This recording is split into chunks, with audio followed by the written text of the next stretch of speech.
Hi there, welcome to Neppy Invest. Always an exciting time, or scary depending on the way you look at it, when one of the companies you own decides to release an Appendix 4C.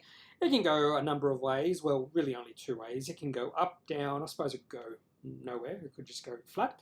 But I've seen companies release an Appendix 4C, the market doesn't take a liking to it and the share price drops 10-15%. And if they all release on the last day and they're all disappointed, you can see your portfolio go down a fair bit. On the other hand, I have seen Appendix 4C surprise the market and share price goes up. And then I've seen even the Appendix 4C be the catalyst for the beginning of an uptrend for a company's share price. So many different things can happen with an Appendix 4C. And I always like to dive right deep into an Appendix 4C to see how a company is doing. Now, we did have an idea that SciDev's Appendix 4C for this quarter was going to be good. And the main reason we knew, everyone should have known this, the main reason we knew this is because the previous quarter, SciDev did mention that the revenue for that quarter far exceeded the cash receipts. And what that meant is a lot of the revenue from last quarter couldn't be realized as cash because they hadn't received that cash. And as we come into this quarter, a lot of that revenue they couldn't realize as cash has been realized as cash this quarter. And I'll get into that. They did have a little bit of a blurb in the Appendix 4C about that. So let's get stuck into SciDev's Appendix 4C. So this is the operating cash flow. I always like to look at this first, simply because it is the first thing you see, apart from the long-winded sort of summary of what they've been doing for the past 3 months. I always skip the summary, always go straight to the Appendix 4C.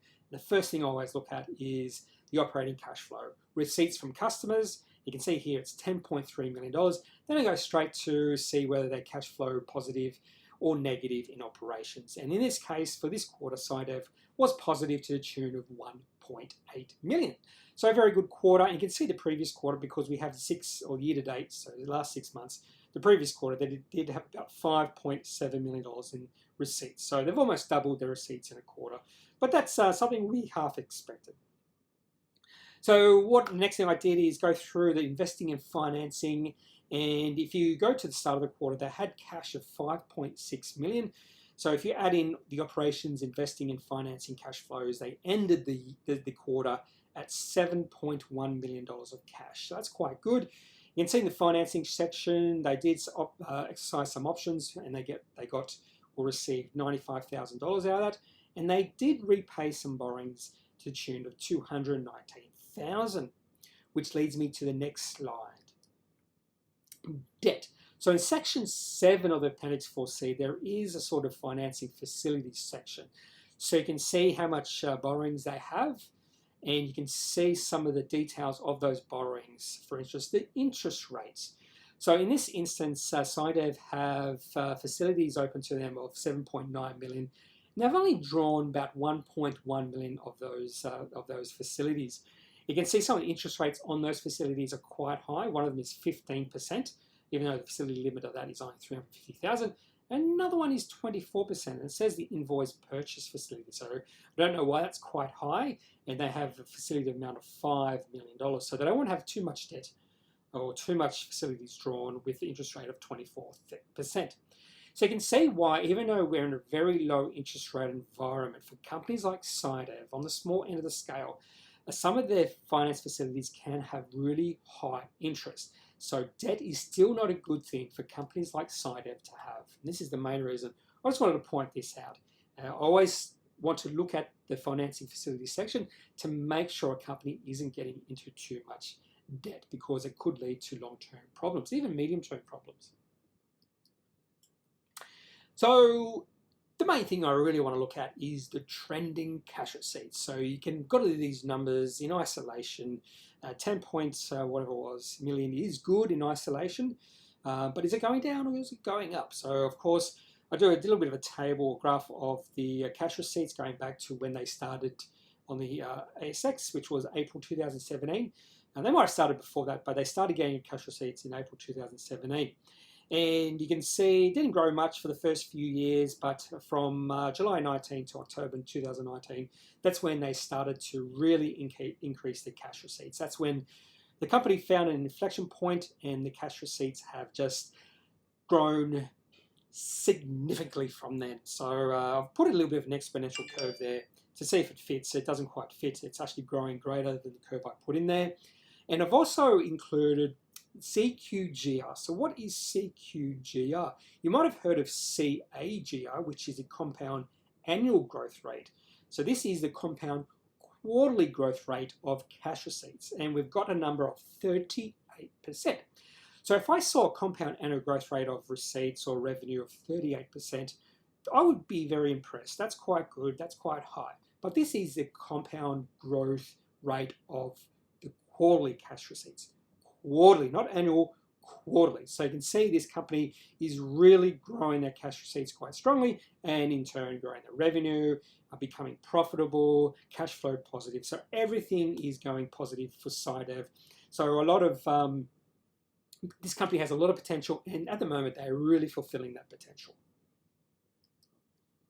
Some other information in the quarterly. So I've mentioned already before, I can see these record quarterly cash receipts of 10.2 million and sales of 8.9. Now they've just got mentioned what they had in the last quarter.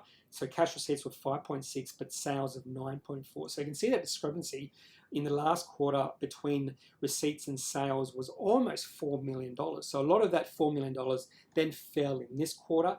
You can see that this quarter, the sales is actually less than the cash receipts because of that $4 million discrepancy last quarter.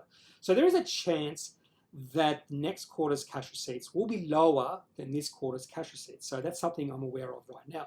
Something else they put into this report is where they're getting the revenue from, the different sectors, and that's good. You can see most of the revenue is coming from mining and mineral processing and oil and gas. And that's good because the oil and gas was an acquisition they made, I'm going to say about a year ago.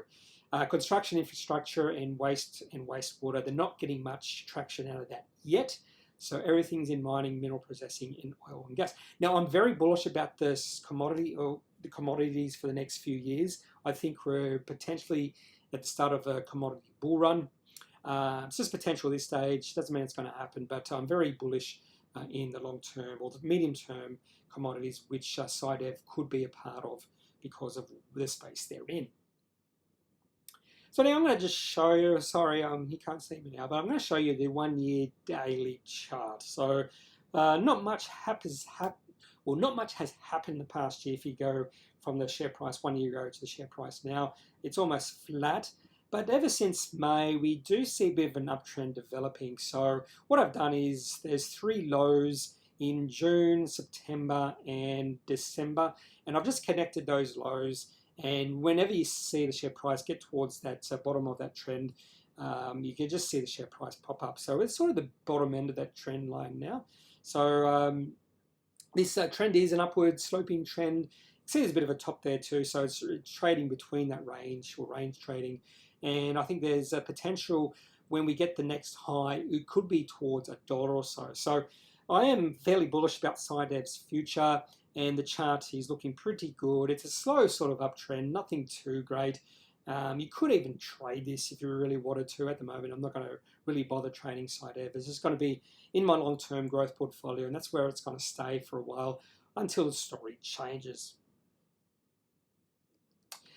So I hope you've enjoyed this video on SciDev. So look, I'm a little bit biased. I am an owner of this company, long-term shareholder, and no reason to sell out quite yet. And I believe if this company fulfills their promise or their potential, there's a long way to go before I am thinking of selling out. So I'm a very happy holder at this stage. If you do have any other questions about SciDev, leave it in the comment section.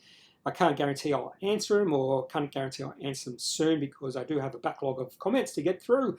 Otherwise, if you do need a financial advisor, I'm not one, but if you do need one, make sure you seek out someone who is qualified that can help to your own financial circumstances. Have a good day. Talk to you later. Bye.